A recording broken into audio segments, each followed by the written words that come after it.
Welcome to Module 11. During this module, we will be discussing ways to intervene with problem behavior. So this is part 3 of our series on classroom and behavior management. And just as a couple of notes to begin, this will be a pretty quick lecture, partly because I've already recorded it twice and the volume issues were still present, so I'm recording it for the third time. But also because a lot of what we'll talk about in this particular module, we covered some of that earlier on in our modules on behavior. And so I don't want to, spend too much time being redundant, but I do want to hit on some important points around interventions for problem behavior. So we'll begin with a review of Module 10. We'll discuss a few ways to intervene with problem behavior, and then we will wrap up with some final assignment things related to your IEP final assignment, okay?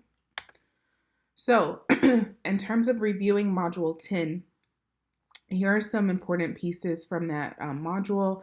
You want to remember that, your beliefs as teachers have cultural components, and you have to consider those when we think about ways to manage behavior. That's something that you want to embed in all of your practices as a teacher.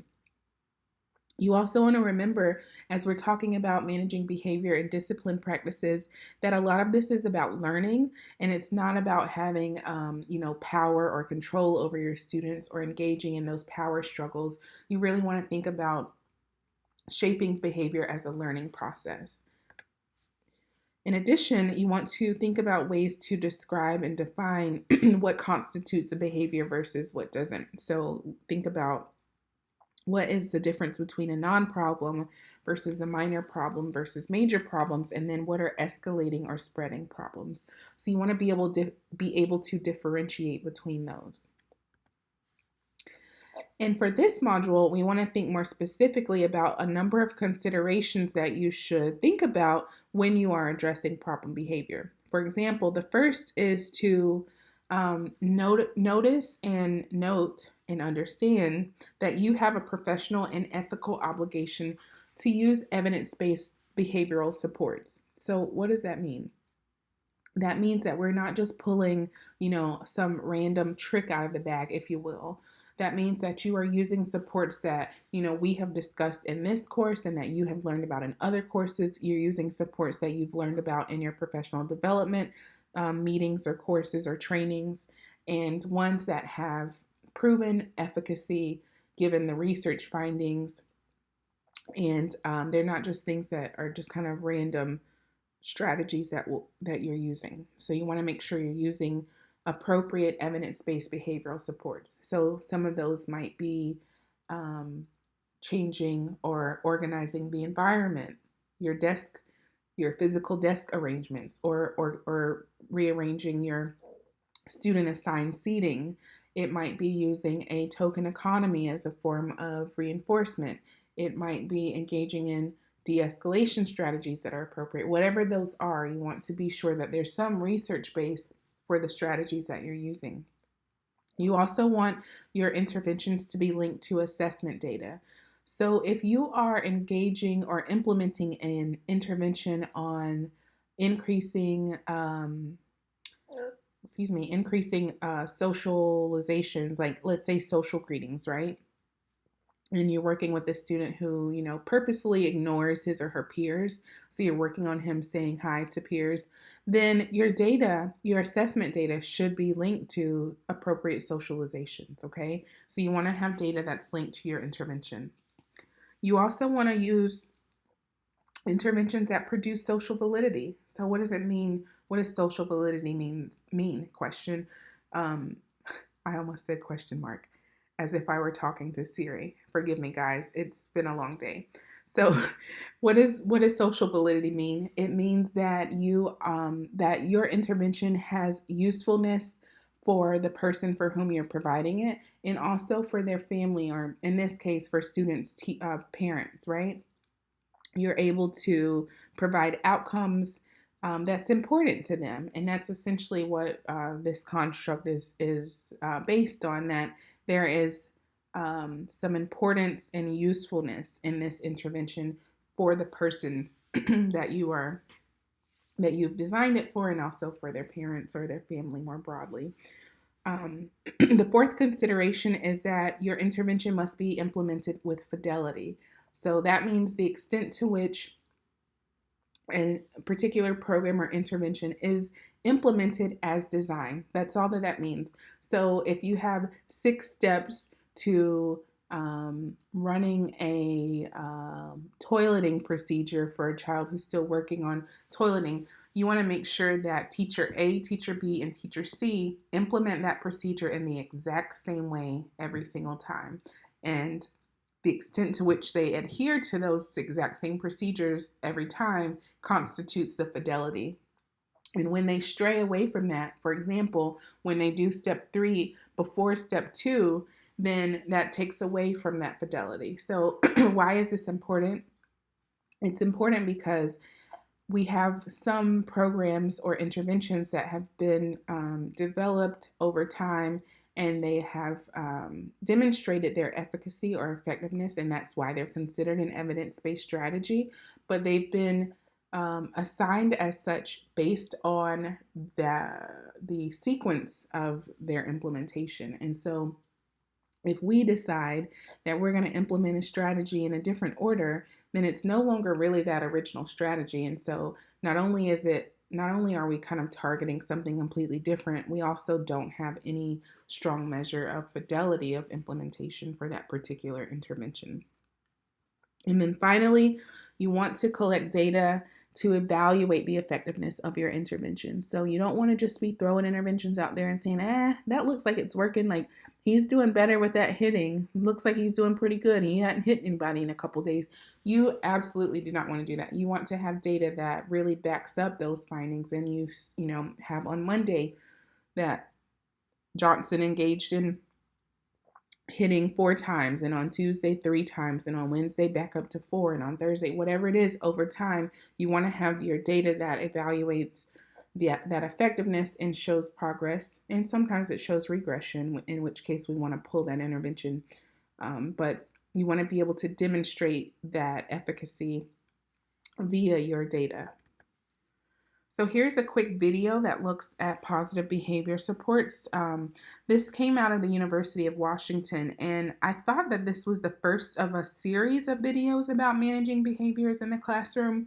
I couldn't find any other ones, so if any of you are able to find additional videos to go along with this, I would welcome those. If you can send it to me and I'll share it with the class, or you can post it online. But this just gives a nice look at managing behavior within the classroom, and kind of some,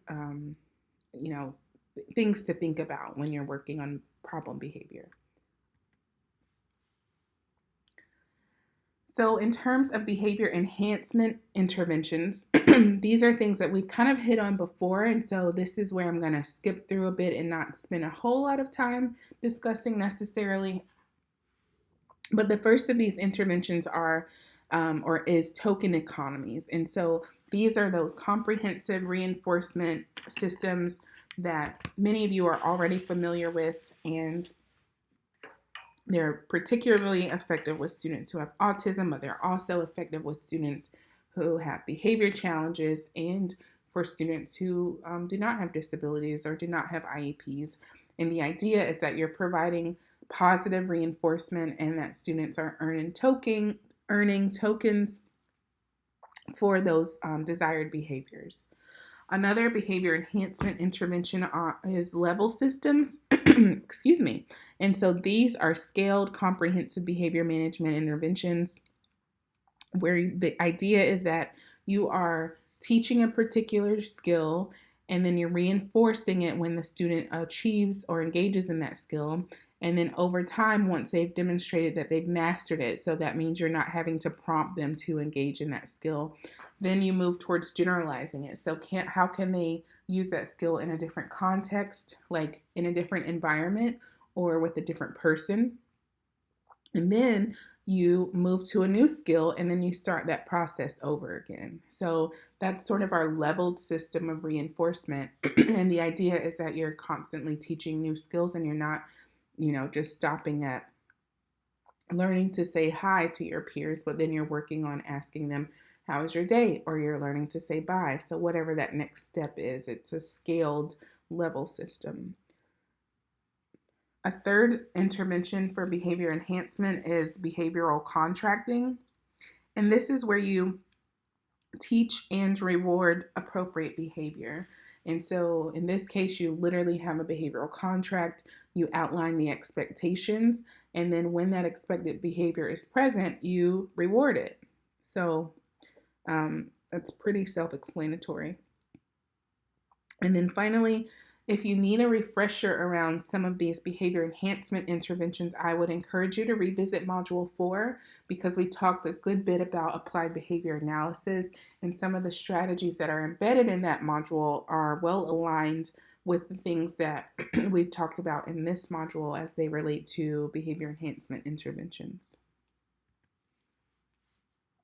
Now, if you're working on reducing behavior, so if you want to see less kicking or less cursing or less running out of the classroom or less talking out when it's not your turn, then you want to use some behavior reduction interventions. And so, three examples of this include response cost.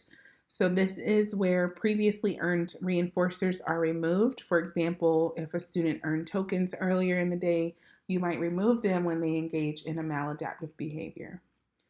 Another option is a timeout. So in this case, students are placed in a space that is less reinforcing or in an environment that's less reinforcing. Timeout is, kind of one of those things where some people agree and others don't. Like there's mixed results in terms of the research on its effectiveness.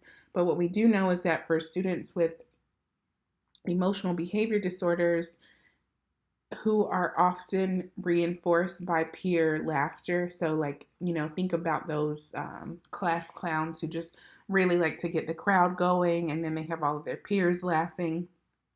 And then before you know it, it's kind of out of control.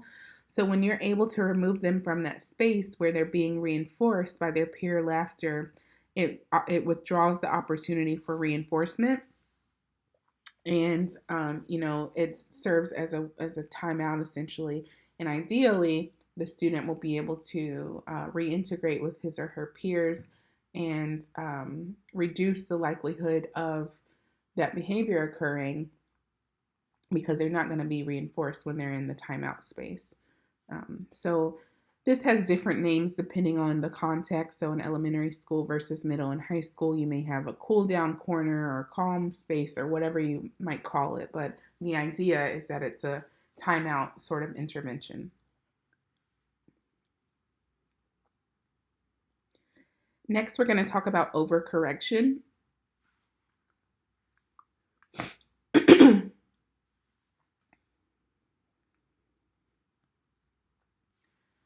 Overcorrection is a procedure that helps students correct a previous problem, and they have to do that by engaging in the correct or desired behavior. So if a student is running down the hallway, during a transition from class, you might have him or her go back and walk like 3 times, right? And that's what we call a positive practice overcorrection, because you're having them correct that maladaptive behavior numerous times. Another option is that they engage in restitutional overcorrection. So if they are drawing all over their desk with a marker, then you might have that student clean up all the desks for them and the rest of their peers, right? And so that's that restitutional overcorrection.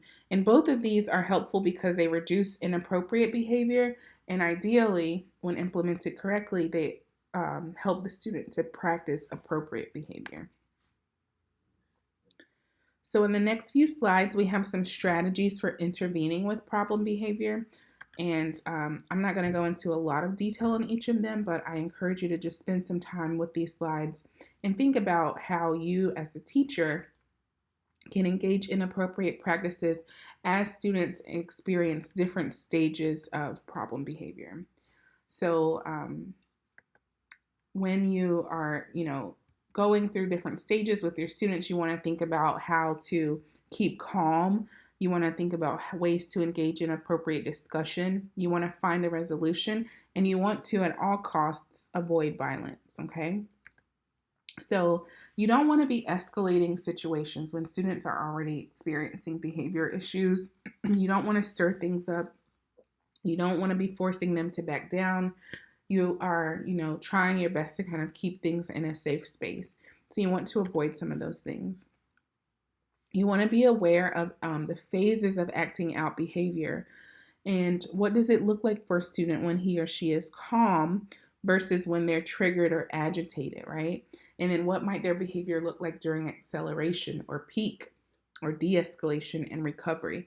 So you want to be able to clearly identify those stages. And the more you know about your students, the better able you are to support them. So when you know that like a particular trigger for one student, might be coming in after a long weekend or a long break, you can go ahead and proactively implement some strategies to better support him because you know that long breaks tend to throw him off of his routine, etc. Okay. So when you have students who are engaged in more calm behavior or an overall calm classroom, these are the things that you will be able to identify or embed. And then during the calm time, these are some strategies you want to use to kind of keep that calm space active, and things that you can use to maintain the calm. And then when you notice triggers, you might be able to connect them to things such as provocation. So if someone's been bothering them and provoking them, or a change in routine. So the example that I just mentioned about like coming back to school after a break. So you want to be able to identify triggers, and then you want to be able to use these strategies that you might embed during triggers to support your students. You also want to be able to identify agitation and what that might look like, and then how can you support students when they are agitated.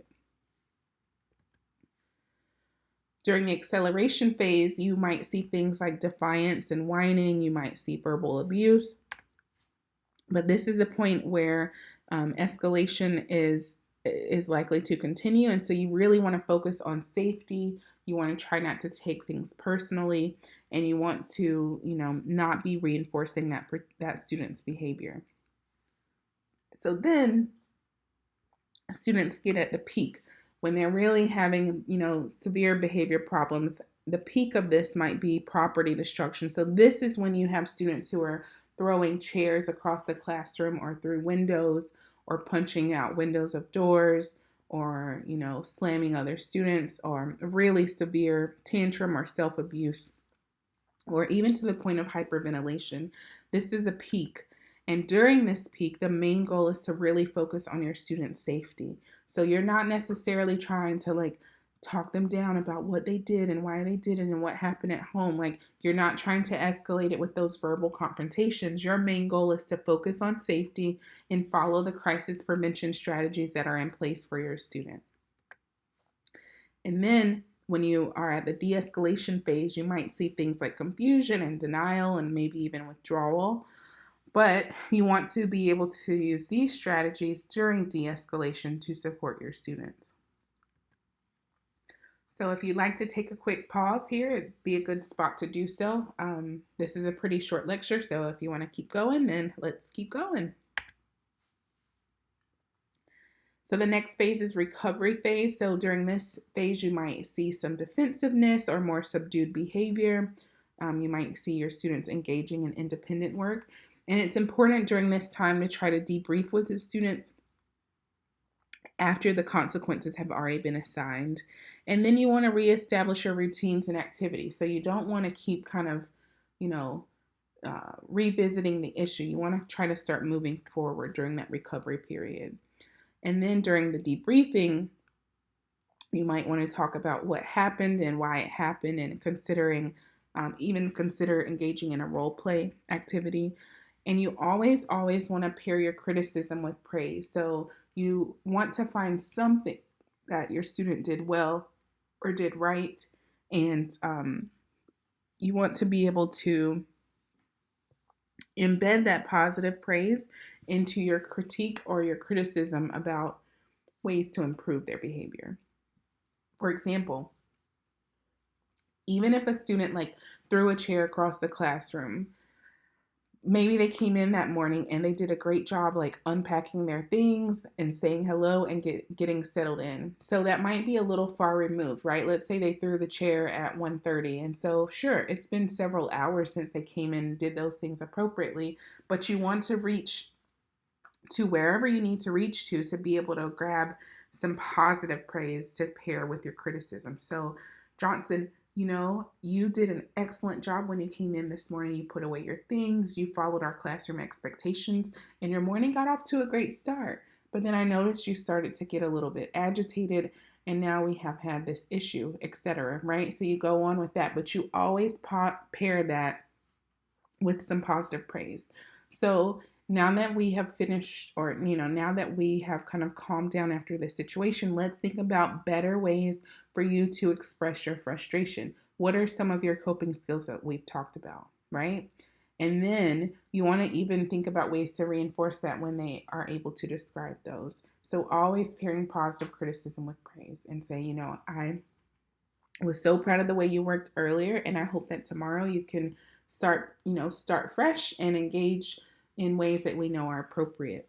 Whatever the case may be, but just remember to pair those together. So you want to describe the problem you would like to see change. You want to clearly outline appropriate behavioral alternatives. And then you want to make a value statement about the student being a part of the classroom community. So you want to encourage them to, contribute to the classroom community. And part of that means following the classroom guidelines and expectations. So here's a quick example. And then here's a slide that kind of highlights appropriate times to intervene. And so the most important time, in my opinion, is during the calm, trigger, and agitation phase, because that's a proactive strategy. And if you can intervene effectively during this phase, you don't even have to worry about the rest of the phases, because you've avoided a problem behavior.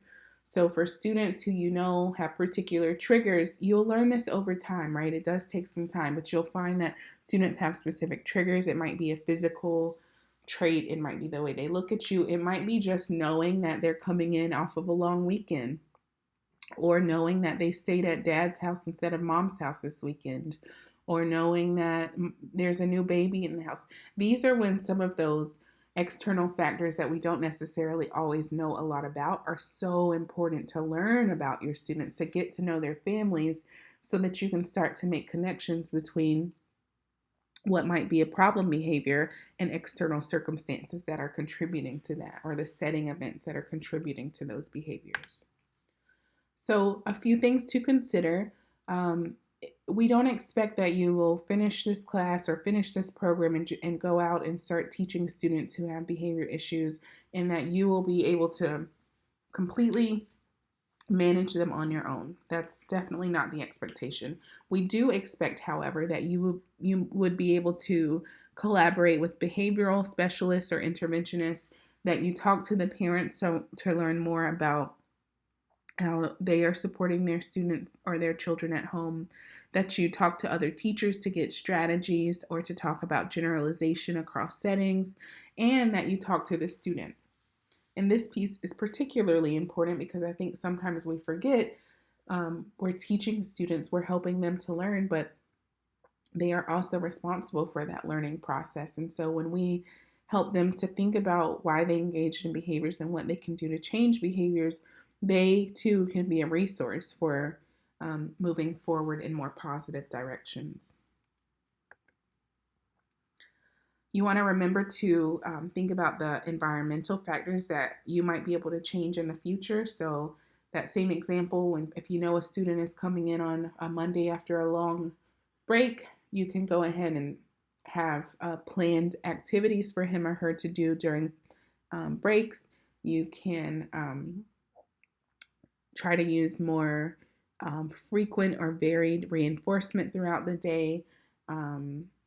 Whatever the case may be, you want to go ahead and manipulate that environment in advance to prevent future escalations.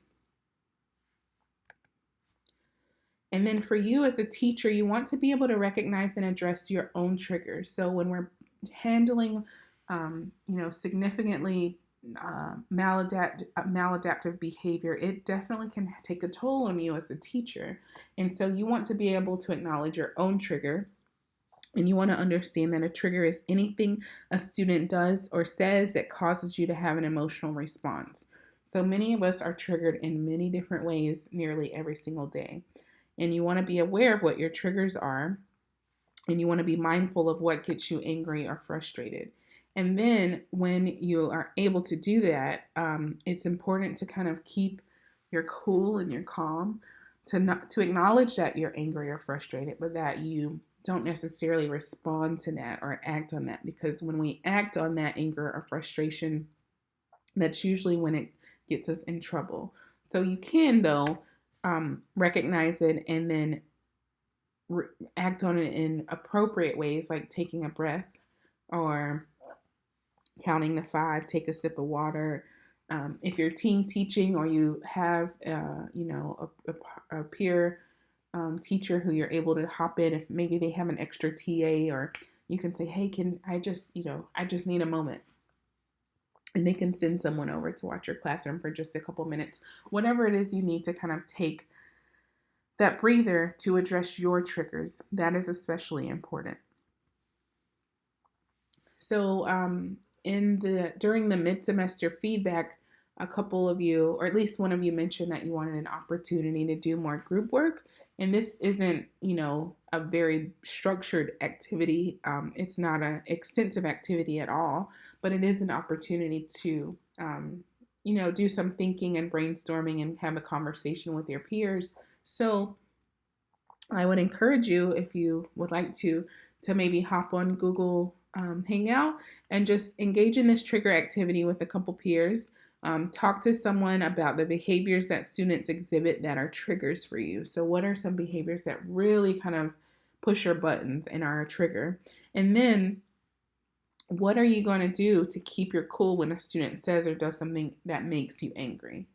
So have a conversation with, another person in our class. You can get on Google Hangout, or if you know people and you have their numbers, just kind of text about it. Just engage in that conversation. And if you choose to do it solo, that's fine too.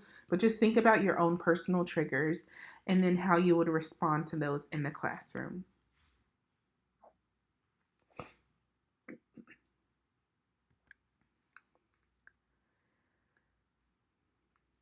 You also want to be mindful of avoiding the power struggle and avoiding those conflicts. So you don't want to overreact.